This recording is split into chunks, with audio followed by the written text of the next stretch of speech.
বদ নজর। বদ নজর মানে খারাপ দৃষ্টি। অনেক মানুষ আছে যাদের দৃষ্টি খারাপ। খারাপ দৃষ্টি হওয়ার কারণে মানুষের অনেক সময় ক্ষতি হতে পারে, মানুষ অসুস্থ পর্যন্ত হয়ে পড়ে, যা কোরআন হাদিসের মাধ্যমে প্রমাণিত।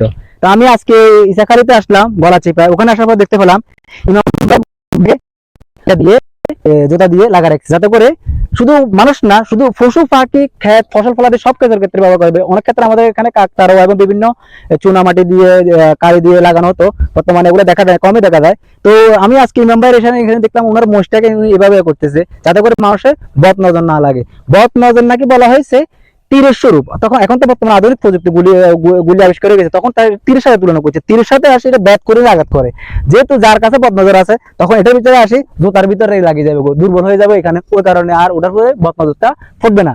তো আপনারা এগুলো মানে কিন্তু আমি বিশেষ করি বদনজর আছে বর্তমানে। তো ইমাম ভাইয়ের মোষটি বিক্রি করবে, যদি কারো যদি লাগে যদি, তাহলে ওনার সাথে যোগাযোগ করতে পারেন, আর আমি ওনার নাম্বারটা এখানে দিয়ে দেবো।